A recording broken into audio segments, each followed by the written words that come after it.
¿A todos preparados? Juan capítulo 5. Vamos a ver los primeros 16 versículos. ¿Y tienen todos sus Biblias? Tienen todos sus Biblias. Acostumbren a tener su Biblia y traer los domingos su Biblia de papel, la Biblia escrita. ¿Ah? Ok. Bueno, dice así la palabra del Señor.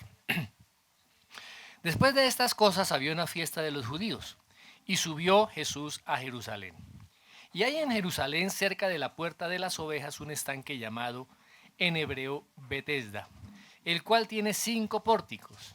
En estos yacía una multitud de enfermos, ciegos, cojos y paralíticos que esperaban el movimiento del agua.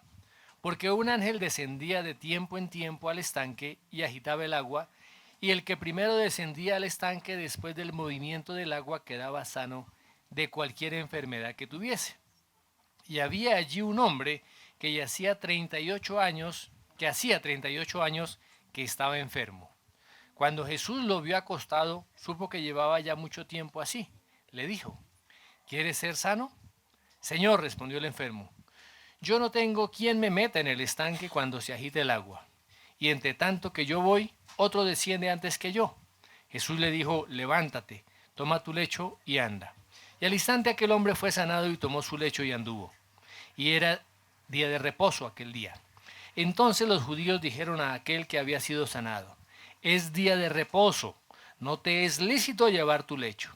Él le respondió: el que me sanó, él mismo me dijo: toma tu lecho y anda. Entonces le preguntaron: ¿quién es el que te dijo: toma tu lecho y anda? Y el que había sido sanado no sabía quién fuese, porque Jesús se había apartado de la gente que estaba en aquel lugar. Después le halló Jesús en el templo y le dijo: mira, has sido sanado, no peques más para que no te venga alguna cosa peor. El hombre se fue y dio aviso a los judíos que Jesús era el que le había sanado.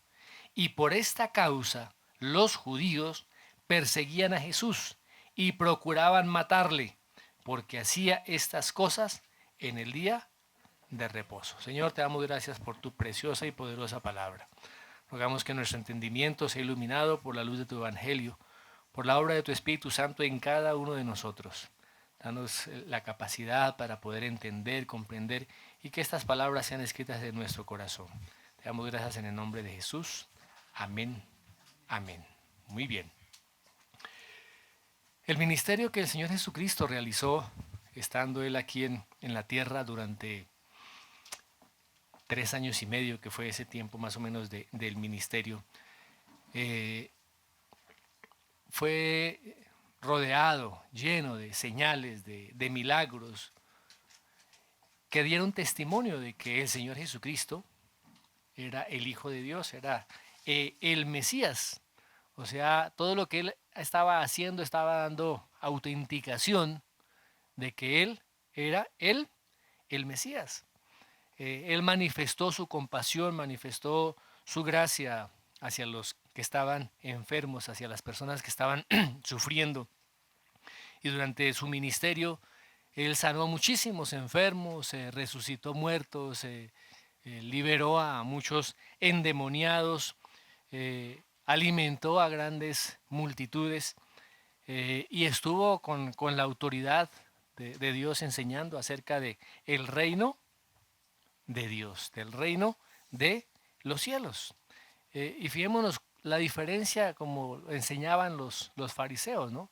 Los fariseos no lo hacían con la autoridad que el Señor Jesús lo hacía, porque ellos, dice la palabra, que enseñaban costumbres de hombres, ¿sí? Tradiciones de hombres, pero Jesús estaba revestido del poder y la autoridad como hijo de Dios. Por eso es que la palabra dice que la gente se admiraba de su doctrina, porque enseñaba como quien tiene autoridad y no como los escribas, y que todo el pueblo también estaba como en suspenso escuchándole. Incluso los enemigos del Señor Jesucristo reconocieron que no había habido un hombre como él. Allá en Juan 7:46 dice: jamás hombre alguno ha hablado como este hombre.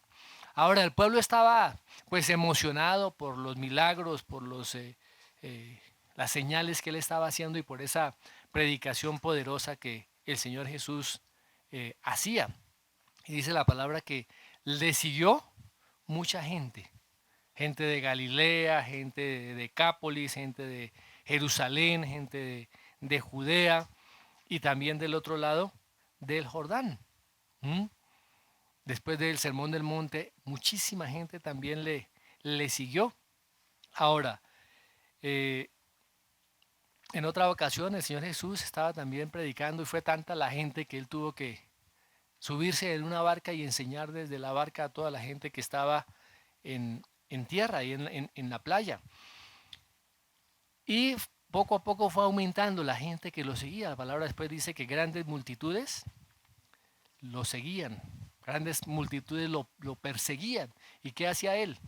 Dice que él salía, ministraba y sanaba, los sanaba. ¿Mm? Muy bien. Ahora, a medida que el Señor Jesucristo hacía todas estas cosas, la popularidad de él, tanto en Judea como en Galilea, pues iba aumentando, porque ya las multitudes acudían al Señor Jesucristo. Y muchas de esas personas acudían es por curiosidad o porque necesitaban también un favor. ¿Mm? No es que fueran realmente buscando al Mesías o al Salvador, ¿no? Hoy en día pasa eso también mucho. La gente va, cuando le hablan del Señor Jesús y que el Señor Jesús le puede sanar, le puede arreglar su matrimonio, le puede sacar a sus hijos de la droga, le puede sacar de las deudas. Entonces van al Señor Jesús, pero como un flotador, ¿cierto? Que me salve en un momento dado para que yo no pierda la vida. Y esta gente hacía lo mismo por lo que habían visto. ¿Sí? Habían visto que había alimentado a 5.000 y después a 4.000. Y uy, ese tiene el ministerio de economía, entonces vamos a hacerlo rey. Y trataron en un momento de hacerlo rey. Pero él sabía que todavía no era su tiempo. ¿Mm? Muy bien. Ahora, estas mismas multitudes que seguían a Jesús y que en un momento lo alababan y que quisieron hacerlo rey, más adelante estaban gritando junto con los fariseos y toda la clase religiosa de Israel, diciendo, crucifícale. ¿Sí? Que su sangre, dice la palabra, sea sobre nosotros y sobre nuestros hijos, como dice allá Mateo capítulo 27, versos 23 al 25. ¿Mm? De tal manera que cuando el Señor Jesucristo murió, ¿cuántos seguidores tenía? ¿Mm? La palabra dice que pues sus discípulos, ¿cierto? Un pequeño puñado de hombres y de mujeres que lo seguían. En Jerusalén había más o menos unos 120 que fueron los que después estaban allí en el aposento alto.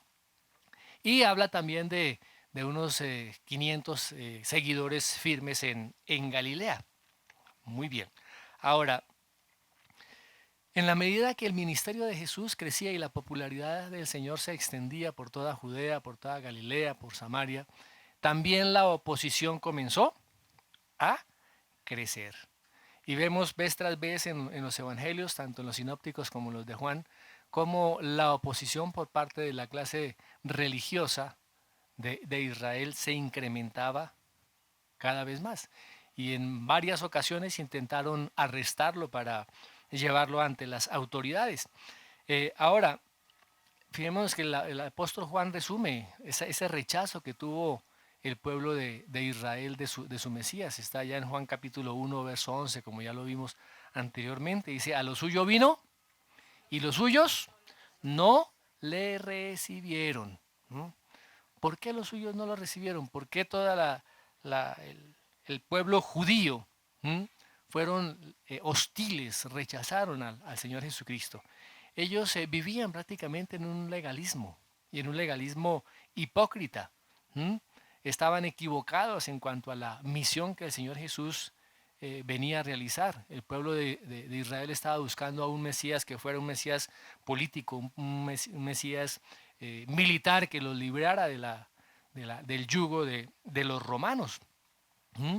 Y aún después de haber muerto, el pueblo de Israel lo siguió rechazando. ¿Mm? Muy bien. Ahora, los capítulos de 5 a 7 del Evangelio de Juan, se ve todo el cambio de actitud que hay con respecto al Señor Jesucristo. ¿Mm?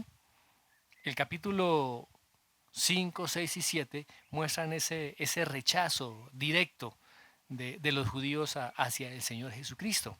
Y en este capítulo 5, mis hermanos, vamos a ver cómo, eh, cómo comienza como un estallido, como un clic que se da, donde se incrementa cada vez más la hostilidad del pueblo judío hacia el Señor Jesucristo. Y precisamente es aquí, en este lugar, en el estanque de Betesda. ¿Mm? ¿Por qué? Porque los judíos estaban convencidos de su propia justicia. ¿Mm? Ellos se regían por una serie de normas externas, que vamos a ver más adelante, cómo ellos habían regulado el día de reposo, por tradiciones apenas rabínicas, tradiciones de hombres. Muy bien, vamos a ver la primera parte, cómo el Señor Jesucristo realiza ese milagro.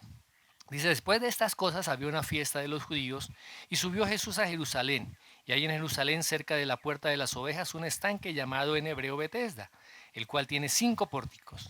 Y en estos yacía una multitud de enfermos, ciegos, cojos y paralíticos que esperaban el movimiento del agua, porque un ángel descendía de tiempo en tiempo al estanque y agitaba el agua, y el que primero descendía al estanque después del movimiento del agua quedaba sano de cualquier enfermedad que tuviese. Y había allí un hombre que yacía 38 años que estaba enfermo. Cuando Jesús lo vio acostado, supo que llevaba ya mucho tiempo así. Le dijo, ¿quieres ser sano? Señor, respondió el enfermo, no tengo quien me meta en el estanque cuando se agite el agua. Y entre tanto que yo voy, otro desciende antes que yo. Jesús le dijo, levántate, toma tu lecho y anda. Y al instante aquel hombre fue sanado y tomó su lecho y anduvo. Muy bien. Entonces dice la palabra que después de estas cosas, ¿no? Después de estas cosas, ¿de cuáles cosas? Hay un tiempo indeterminado, no dice precisamente un día, 2 días, sino después de que el Señor estuvo en Galilea. Dice que fue a Jerusalén y habla particularmente de una fiesta, ¿no? Pero no especifica cuál. Dice que fue a una fiesta de los judíos. Él estaba en Galilea, ¿recuerdan? Y dice que subió a Jerusalén. ¿Por qué dice que subió? Porque Jerusalén está mucho más alto. Jerusalén está como a 730 y pico de metros sobre el nivel del mar. Acordémonos que el nivel del mar de Galilea es de menos 200 metros sobre el nivel del mar, o sea que hay una gran diferencia. Bueno, pero dice la palabra que fue una fiesta de los judíos. No especifica el apóstol Juan aquí cuál de las 3 fiestas en la cual era obligatorio que los hombres estuvieran. Miremos un texto que se encuentra allá en Deuteronomio. Deuteronomio capítulo 16. El Señor había ordenado que cada varón debía ir por lo menos o subir a Jerusalén por lo menos 3 veces cada año. 16:16. 3 veces al año se presentarán todos los varones o todos tus varones delante del Señor tu Dios en el lugar que Él escoja, en la fiesta de los panes sin levadura, en la fiesta de las semanas y en la fiesta de los tabernáculos, y no se presentarán con las manos vacías delante de el Señor. Entonces esas eran las 3 ocasiones que todo varón debía estar, en este caso en el lugar que había escogido el Señor en Jerusalén, para que estuvieran allí. ¿Queda claro, mis amados? Muy bien. Ahora, el apóstol no especifica aquí cuál de las fiestas, de esas fiestas fue. Muy bien. Y continúa el apóstol Juan explicando que había allí en Jerusalén un estanque, cerca de la puerta de las ovejas, que se llamaba Betesda, el cual tiene 5 pórticos o 5 entradas. en esas entradas, bueno, en esos pórticos se refugiaba pues la gente, se hacía la gente para evitar el calor también del sol en el día. Ahora, se habla de la puerta, ¿cierto? De la puerta de las ovejas. Posiblemente hace referencia a la puerta que se menciona allí en Nehemías capítulo 3, que está cerca a la esquina nororiental del muro de la ciudad, muy cerca del templo.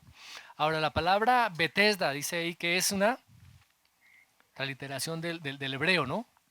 ¿Y qué significa eso? Betesda tiene dos significados, que puede ser la casa de los flujos o la casa de misericordia. ¿Mm? Ese es el significado de Betesda.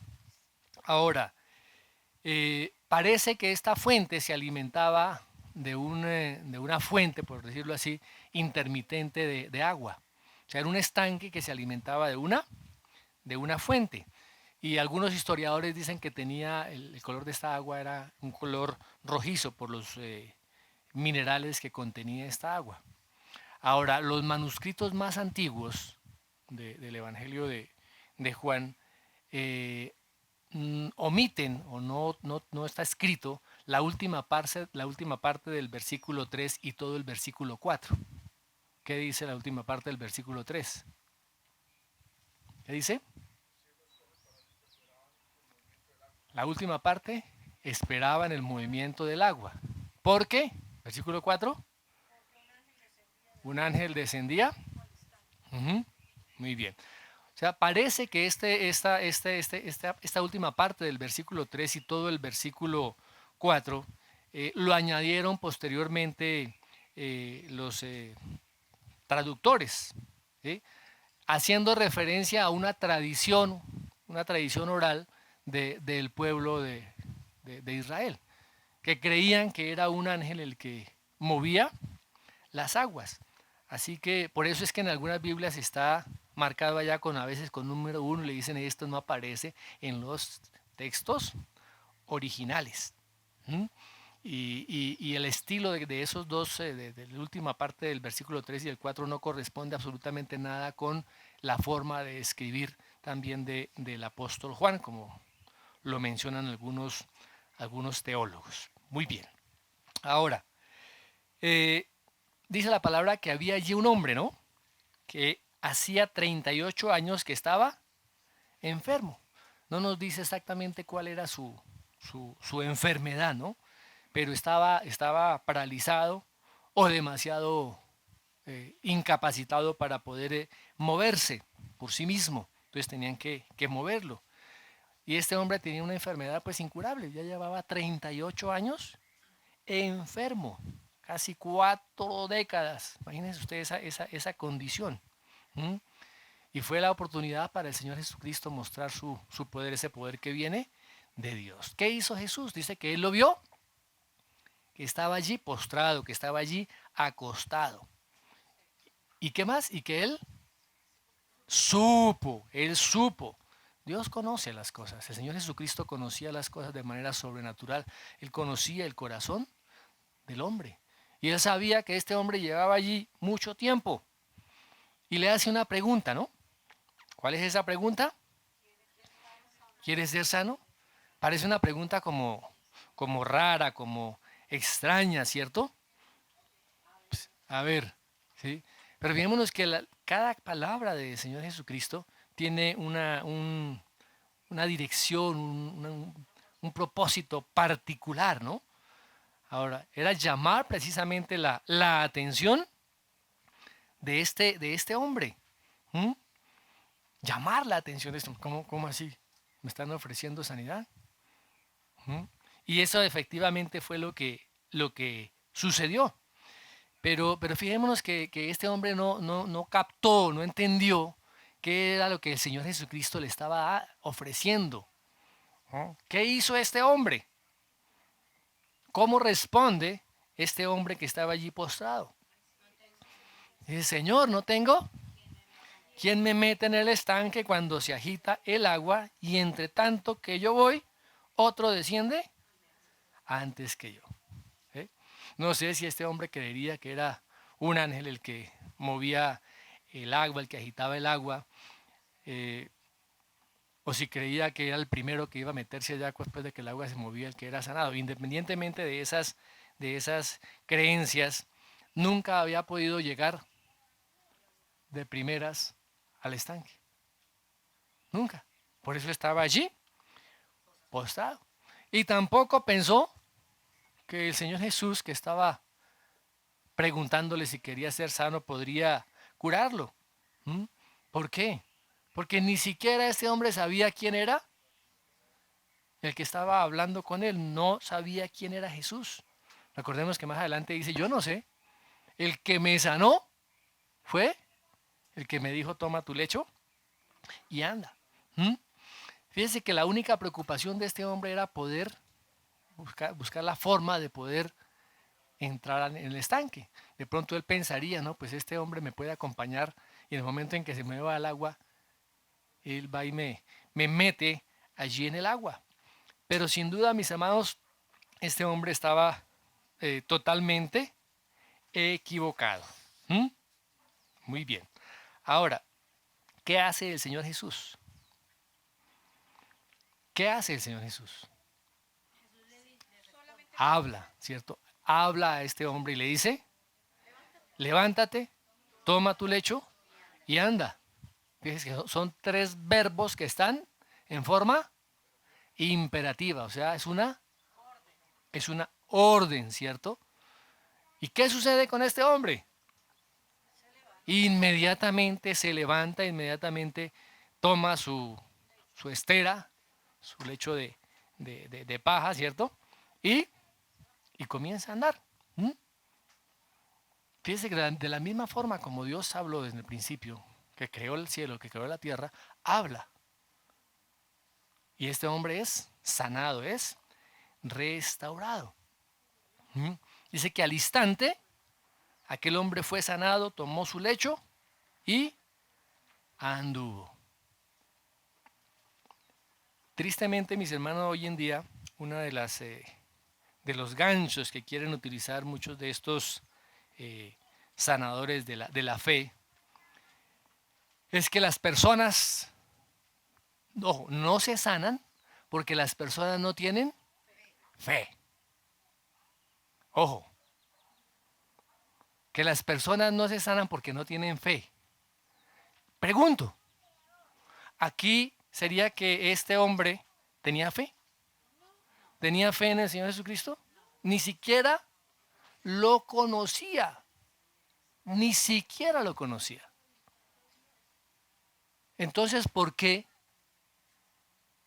¿Por qué se acusa a la gente cuando no es sanada de que no tiene fe? Ojo, porque podemos estar frente a un engaño, mis hermanos. Dios es soberano.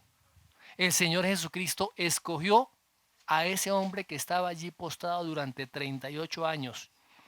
Él nunca expresó su fe en el Señor Jesucristo. De igual manera es la salvación.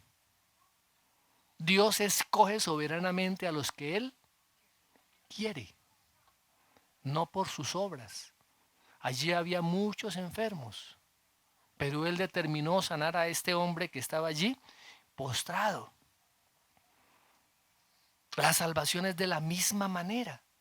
Dios escoge, Dios elige, Dios selecciona a los que Él quiere. Aún la fe, dice la palabra que es un regalo de Dios. La fe para creer en Él es un regalo de Dios. Miremos lo que dice Efesios. Efesios capítulo 2, versos 8 y 9. Porque por gracia habéis sido salvados por medio de la fe. Y esto no de vosotros, sino que es un don de Dios, no por obras para que nadie se gloríe. Dios obra por su Espíritu Santo en ese que ha de ser salvo, la fe salvadora. Muy bien. Ahora, continuemos, miremos cómo comienza la oposición o esa persecución en contra del Señor Jesucristo. Veamos los siguientes versículos del del 9, la parte B. Dice, y era día de reposo aquel día. Entonces los judíos dijeron a aquel que había sido sanado, es día de reposo, no te es lícito llevar tu lecho. Él le respondió, el que me sanó, él mismo me dijo, toma tu lecho y anda. Entonces le preguntaron, ¿quién es el que te dijo, toma tu lecho y anda? Y el que había sido sanado no sabía quién fuese, porque Jesús se había apartado de la gente que estaba en aquel lugar. Después le halló Jesús en el templo y le dijo, mira, has sido sanado, no peques más para que no te venga alguna cosa peor. Y el hombre se fue y dio aviso a los judíos que Jesús era el que le había sanado. Y por esta causa los judíos perseguían a Jesús y procuraban matarle, porque hacía estas cosas en el día de reposo. Que hay una clave, mis hermanos, que hay una clave, algo que se repite ahí en estos versículos. ¿Qué es? Se está hablando del día de reposo, una sanidad que ocurre en el día de reposo. Y los judíos, y particularmente las autoridades religiosas, comenzaron a manifestar la hostilidad en contra del Señor Jesucristo. Comenzaron a oponerse.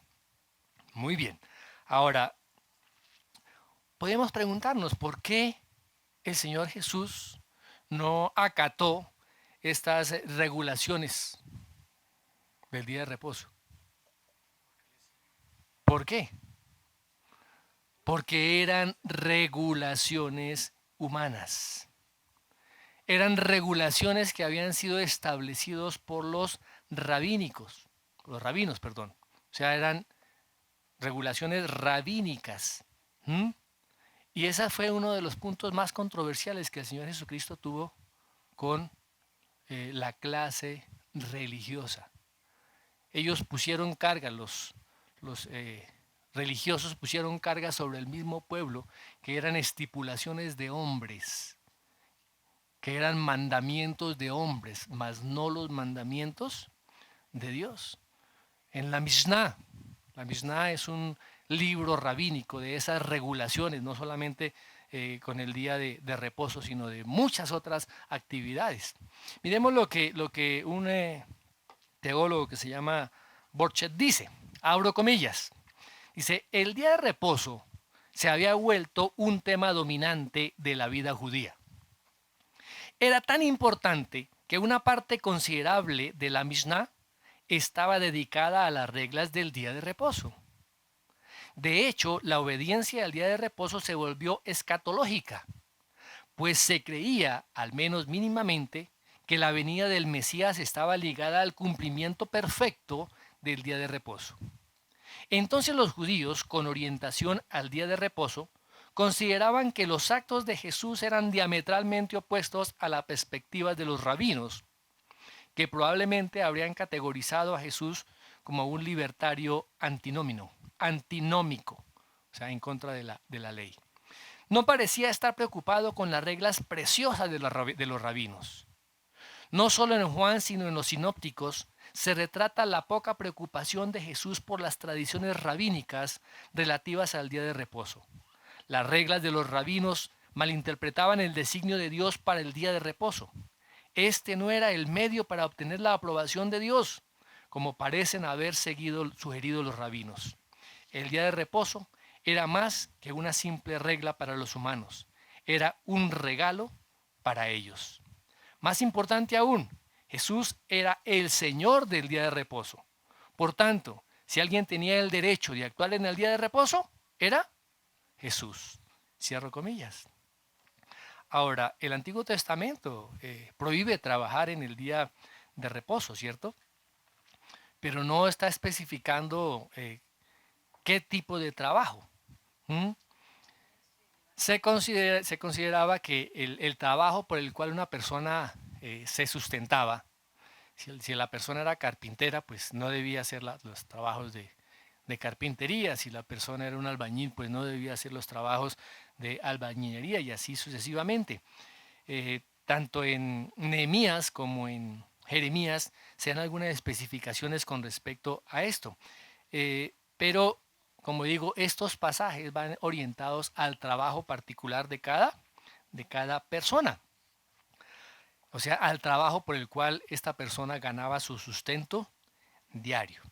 Ahora, fíjese que la violación que el Señor Jesús hace no fue al mandamiento, sino fue a la ley rabínica. La ley rabínica fueron mandamientos o estipulaciones o regulaciones que los rabinos dieron a los mandamientos. ¿Mm? ¿Queda claro? Ahora, ¿por qué ellos dicen, mire, no es lícito que cargues tu lecho? Ellos estaban mirando hacia la ley rabínica, pero estos religiosos judíos no estaban viendo lo que había ocurrido. ¿Qué había ocurrido? Un milagro. No estaban felices porque ese hombre que llevaba 38 años allí postrado había sido sanado. Al contrario, estaban indignados porque este hombre llevaba su estera, que creo que no era el instrumento de trabajo para ganar su sustento diario. ¿Mm? Estaban más preocupados por todas las regulaciones legalistas, ¿sí? Por imponerle a la gente estas regulaciones. ¿Mm? Por eso el Señor Jesucristo reprendió tan duramente a los fariseos. Si ustedes lo quieren ver con un poquitico más de claridad, pueden ver ahí en el capítulo 23 del Evangelio de Marcos, desde el versículo 13, como el Señor Jesucristo les dice: fariseos hipócritas, ustedes hacen esto y esto y esto y esto y esto y esto y esto. Y están haciendo de sus prosélitos doblemente hijos del diablo. ¿Mm? O sea, se pierde todo la esencia realmente de lo que Dios quería hacer a través de su palabra. Y eso por la dureza de su corazón. Porque ellos pensaban que era a través de las cosas que hacían de manera externa que ellos iban a ser salvos. Muy bien. Así que este hombre no supo responder adecuadamente a estos religiosos. ¿Qué responde cuando estos hombres les preguntan que quién lo sanó, que por qué está cargando su lecho? ¿Mm? Dice: el que me sanó fue el que me dijo, toma tu lecho y anda. ¿Mm? Yo no sé. Parece que este hombre tenía cierto temor. Dice: yo no sé. A mí me sanaron y me dijeron esto. Bien diferente, ¿cierto? Al caso del ciego que fue curado, que vamos a ver más adelante en Juan. ¿Mm? El ciego que fue curado confrontó a esta élite religiosa. ¿Ah? Los confrontó. Este hombre se escondió. Ese hombre dijo: yo no sé. ¿Mm? A mí me sanó. ¿Mm? Muy bien. Ahora, ¿qué sucede luego, mis amados hermanos? Dice que se encontró nuevamente el Señor Jesucristo con este hombre en el templo, porque el Señor Jesucristo se había apartado ya de allí del estanque de Betesda, y se volvió a encontrar con este hombre ya sano y restaurado en su salud física. ¿Y qué le dice? Mira, has sido sanado, no peques más para que no te venga alguna cosa peor. ¿Ah? Ahora, la Biblia no nos dice que todas nuestras enfermedades son causadas por causa del pecado. Algunas serán causadas por causa del pecado. ¿Mm? No podemos decir, no podemos generalizar que el que está enfermo es porque ha pecado. Incluso algunas enfermedades, la palabra dice que son para glorificar el nombre de el Señor. O sea que la enfermedad no siempre es resultado de el pecado personal. Ahora, ¿algunas enfermedades están relacionadas con la desobediencia? Claro, algunas. Como digo, no todas. ¿Mm? Muy bien. Recordemos cuando David comete pecado de adulterio, él se enfermó. ¿Qué dice la palabra allá en el Salmo 32? Dice: mientras callé, mis huesos se envejecieron. En mi gemir todo el día, no sé qué le daría, reumatismo. Dice que dolía, gemía del dolor que él estaba experimentando en su propio cuerpo. ¿Mm? Dice, porque de día y de noche se agravó sobre mí tu mano, se volvió mi verdor en sequedades de verano. ¿Mm? De nada, ¿no, mis amados hermanos? Pero no podemos generalizar, no podemos decir a una persona que está enferma es que tiene pecado. Como algunas veces escuché decir, revísese a ver si es que no tiene algún pecado oculto, ¿cierto? ¿Mm? Bueno, muy bien.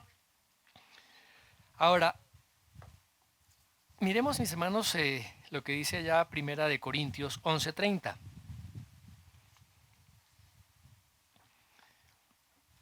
Donde nos afirma que también muchas enfermedades son por causa de del pecado.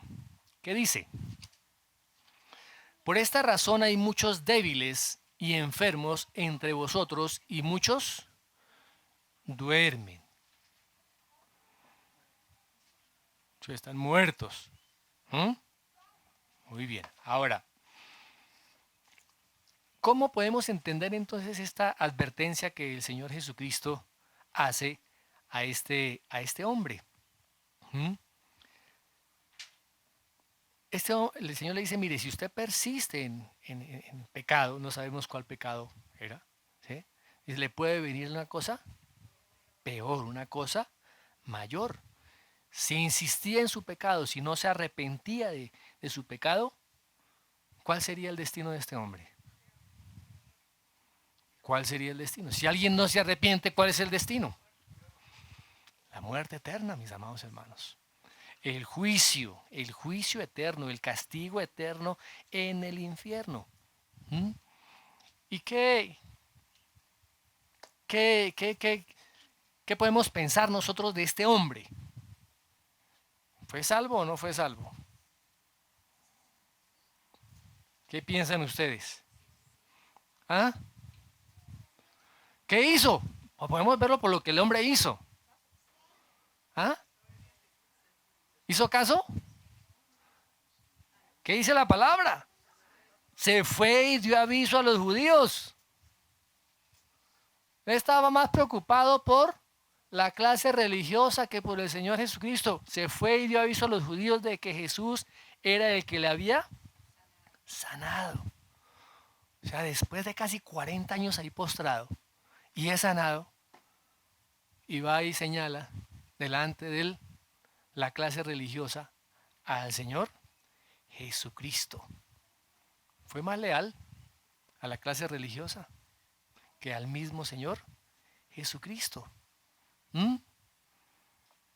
Y esto aún incrementó más la hostilidad de los religiosos judíos.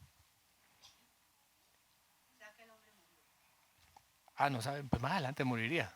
Ahí no nos cuenta nada, la palabra ahí no nos dice nada de qué pasó. ¿Mm? ¿Sí? Muy bien. Ok. Ahora, mis amados hermanos, ¿sería que el Señor Jesús tenía autoridad para hacer eso en el día de reposo? ¿Mm? Él es el dueño del día de reposo. Ahora, fíjense cómo los judíos ignoraban estos milagros. ¿Ah? Lo ignoraban. Y lo que hacían era a través de lo que ellos veían y escuchaban y de los testimonios de la gente que era sanada, que era liberada, se aumentaba aún más la hostilidad. ¿Y qué comenzaron a hacer los judíos? Comenzaron le montaron la persecutora al Señor Jesucristo. ¿Por qué? ¿Qué dice el último versículo que leímos? Porque estaba violando el día de reposo. Y lo más trágico para ellos era que estaba haciéndolo delante de todo el pueblo y como animando al pueblo a que hiciera lo mismo. Es el principio de esta persecución, mis hermanos, que finalmente esta persecución terminaría, como todos lo sabemos, en la crucifixión del Señor Jesús. ¿Mm? Ahora, fijémonos cómo el Señor Jesús vino a confrontar ese legalismo judío. ¿Mm? El legalismo judío. O sea, la religión judía, por así llamarla, se había apartado completamente de los propósitos originales de Dios. Ya no era una transformación interna del corazón, sino una cantidad de leyes externas donde se debían hacer o no hacer ciertas cosas. Tomaron los mandamientos de Dios y los rabinos establecieron una cantidad de regulaciones para esos mandamientos, y particularmente con el día sábado. Con el día sábado. Ahora, hay ahora también un movimiento mesiánico, hermano. Ten muchísimo cuidado con eso. Comienzan a celebrar las fiestas judías, comienzan a guardar el día sábado y comienzan a hacer una cantidad de cosas. Mis amados, nosotros no somos judíos y nosotros estamos obligados a guardar todas estas fiestas y todas esas cosas judías, porque en Cristo Jesús el cumplimiento de todo eso que era una sombra, que era un tipo de lo que vendría, ya se realizó, ya se hizo. En Cristo Jesús. Sería como volver otra vez a los rudimentos, volver otra vez a las sombras, al tipo. Porque ya tenemos la verdad. Ya vino el Hijo de Dios, ya vino el Señor Jesucristo y dio cumplimiento a todo lo que estaba escrito en el Antiguo Testamento. Por eso la palabra dice que en Cristo habita corporalmente toda la plenitud de Dios, toda la plenitud de la deidad, como dice Colosenses 2:9. Ahora, mis amados, vemos que cada vez los judíos endurecían más su corazón. Endurecían más su corazón. No querían, no quisieron aceptarlo. Porque en el corazón de ellos había dureza. A lo suyo vino y los suyos no le recibieron. Mis amados, el Señor Jesucristo vino a darnos salvación. Vino a darnos una nueva vida. La palabra dice que el que está en Cristo es una nueva criatura. Que todas las cosas viejas pasaron. Uno nace de uno nace por etapas, ¿no? Cuando comienza la etapa del parto, es de una. Y si no se da el parto natural, cesárea. Eso no es varios meses para que dé a luz. De igual manera es el nuevo nacimiento. Una persona que ha nacido de nuevo, una persona que ha creído en la obra del Señor Jesucristo, es una persona que nace de nuevo. A veces también nos han dado la idea de que cuando llegamos a Cristo, entonces tenemos que comenzar a hacer todos unos procesos psicológicos para arreglar nuestra vida pasada. Porque lo hemos escuchado. Procesos psicológicos para tratar de arreglar lo viejo. Pero lo viejo, dice la palabra, ya pasó. Si soy una nueva persona en Cristo, si estaba muerto espiritualmente y ahora vivo espiritualmente, ¿qué hago con todo eso viejo? ¿Qué hago con todo eso viejo? Me rechazaron. Entonces tengo que volver otra vez allá a lo viejo. Y hermanos, ya fui rechazado allá en la vieja vida, pero ahora en Cristo soy aceptado, nuevo, amado.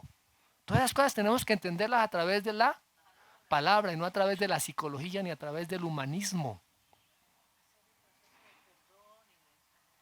Tenemos que ver lo que la palabra de Dios dice. Tenemos que ir a la palabra de Dios. Somos nuevas criaturas. No un pedacito. No solamente es nuevo nuestro corazón, o no solamente es nuevo nuestro hígado, nuestra mente, todos, una nueva creación, dice la palabra. Estábamos muertos, ni siquiera estábamos enfermos, estábamos muertos en nuestros delitos y pecados. Y el Señor ahora nos viene y nos da plena salvación. ¿De qué tengo que lamentarme de atrás?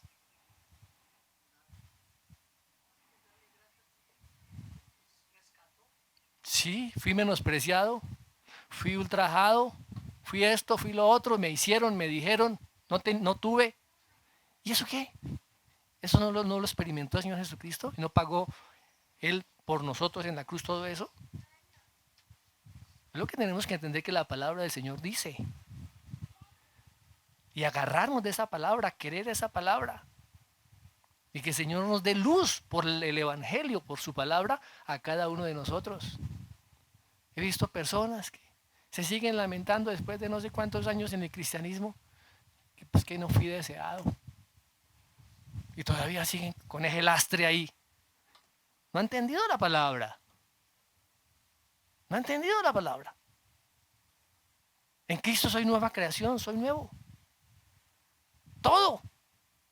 Todo lo viejo pasó, ahora hace Dios todas las cosas en mi vida nuevas. ¿No nos da un corazón nuevo? ¿No nos sana? ¿No cantamos esta mañana eso? ¿Cree que nos sana? No solamente nos sana, nos dio vida juntamente con Cristo. No dice nada que este hombre se estuviera lamentando por todo el tiempo que estuvo enfermo, ¿no? Aunque estaba de parte de los judíos religiosos. Pero en Cristo, mis amados, tenemos todo. Todo lo tenemos. ¿Qué más podemos pedir? ¿Qué más podemos pedir? ¿Y eso cómo se hace? ¿Eso cómo lo hace Dios en la vida de uno? Por medio de su Espíritu Santo. Cuando voy a la palabra, esa palabra es iluminada a nuestro entendimiento.